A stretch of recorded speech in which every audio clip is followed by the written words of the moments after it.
and welcome to Traditional Painting the Digital Way. This is where I use digital painting apps to teach traditional painting techniques. This is part 2 of my window box flower series, and in part 2 we're going to go ahead and work on the flowers and work more on the wooden shutters. And if you want to follow along traditionally with acrylics, check out part 1 where I have a list of all the supplies that you'll need. This is Infinite Painter for Android, and we're going to go ahead and continue working a little bit more on the reflection in the window. And I'm using some light green colors for the grass reflection, and you can use phthalo yellow green and throw in some hooker's green or pine green if you're following along with your traditional materials, and just sort of smudge those together and kind of use a vertical stroke so that it gives an indication that it's grass. And just kind of smudging out the mountain as well, and we'll go back and add a little bit of highlights to make it look a little bit more detailed when we get to the final touches.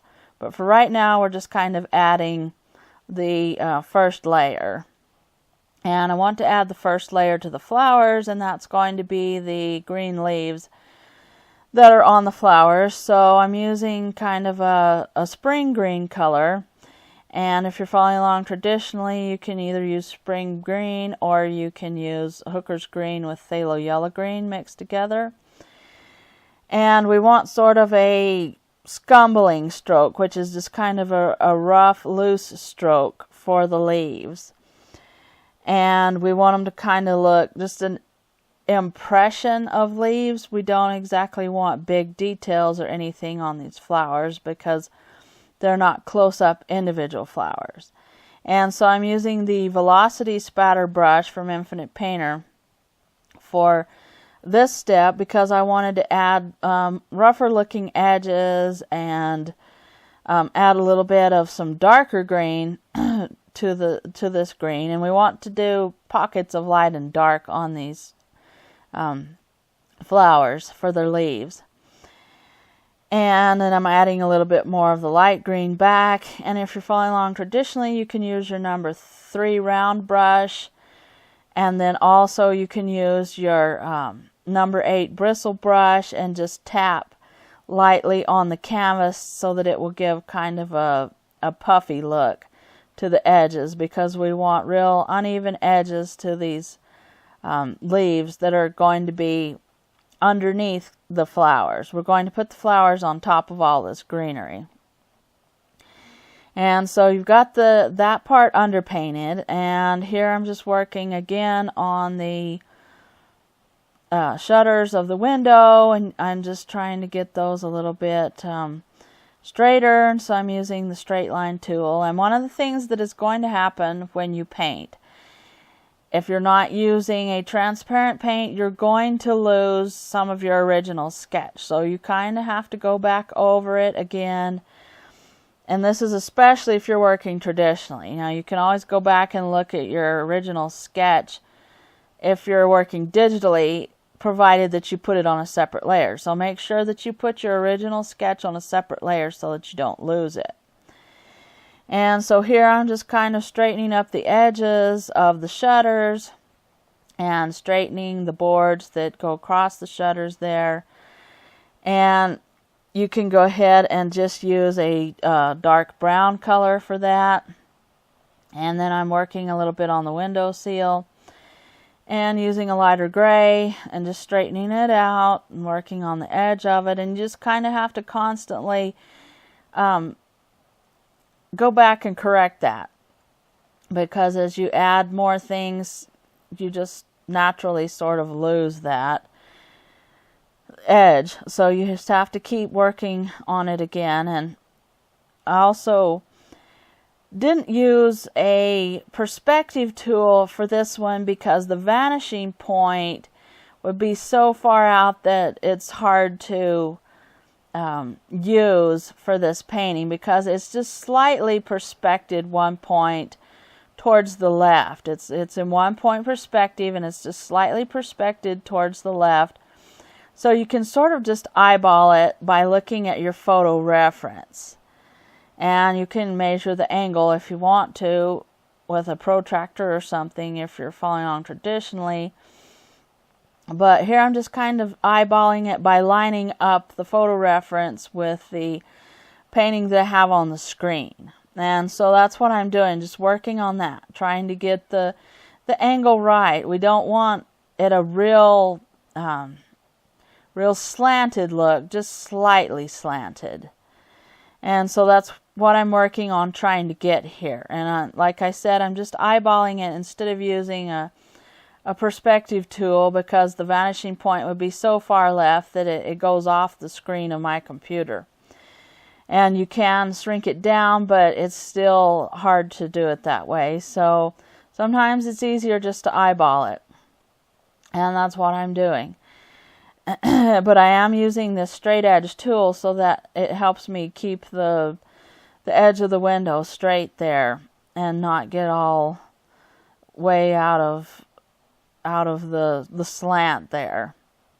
And so I'm using it for the boards across on the shutters, and then I want to go ahead and add some of the shadows to the edge of the windows, so you'd use a darker color, maybe burnt umber if you're following along traditionally, and use your thin number 3 round brush or a script brush if you're following along with traditional materials too.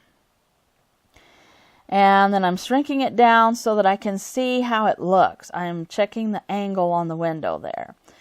And now I'm using the perspective guide, but I'm not using it correctly. I'm just kind of using it so that I can get sort of a slanted line there, because when you do the perspective, it would all go to that little point that has the plus sign there if you're doing it correctly. And like I said, it would go way off the screen if I was to do this the correct way. So like I said, I'm just using it kind of as a guide right now, trying to get the lines straight up and down here. And in Infinite Painter, it has the straight up and down lines with your perspective guide. So I'm using that there to make sure that I get the edges of my window straight and not slanted. And I'm using a darker gray there again just to try to get the correct edge, and I'm trying to get the straight edge on the shutters as well.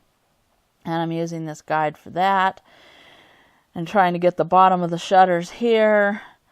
And then I'm using it a little bit, painting in the background to try to cover a little bit of the bottom of the shutters, because I don't want them quite as slant as I had.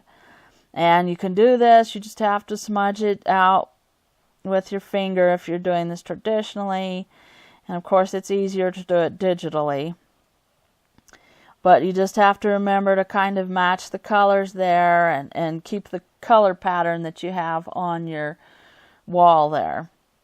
And again, I'm just kind of working on the edge of the window frame using darker colors, trying to get the right shape, trying to check on the edge of the frame there and see that I've not got it crooked, and I needed to correct it a little bit at the top there. And then this guide is really handy for doing that.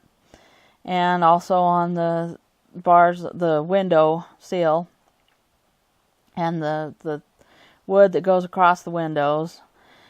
And then I'm just working a little bit more on the shutters, trying to get those straight right there and see if they're lined up, which later on I saw that they weren't, so I had to go back and correct that. And that's what you do.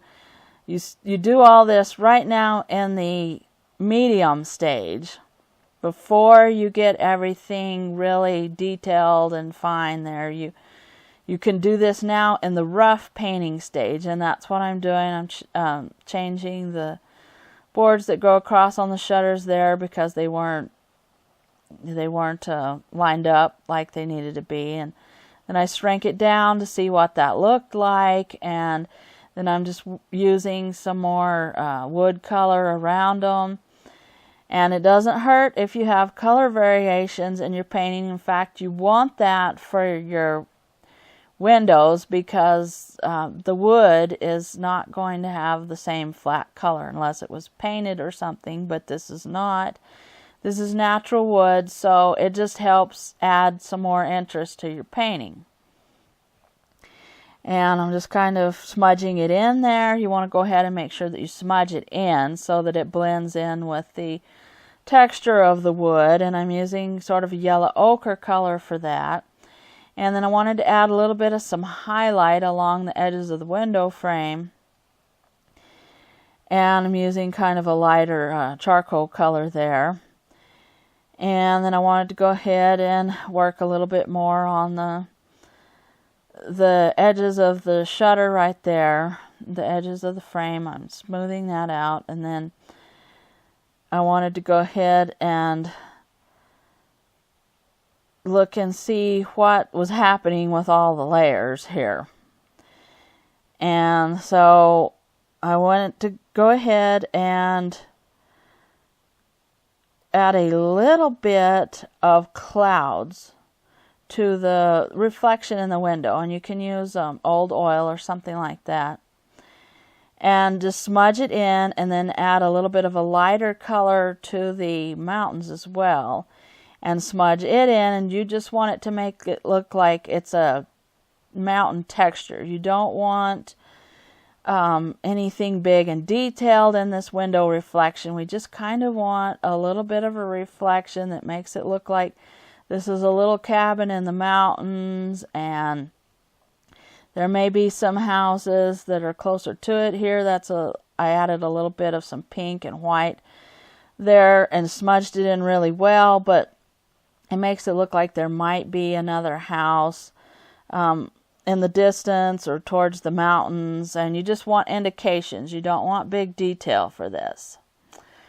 So this is the end of part 2 of my window box flowers series, and in part 3 we're going to be working more on detailing the flowers in the window box and adding more final details to the window shutters. So if you want to see that, hit the subscribe button, and thanks everybody for watching. Thank you so much for your support. If you have any questions, just leave them in the comments down below, and I will catch you later.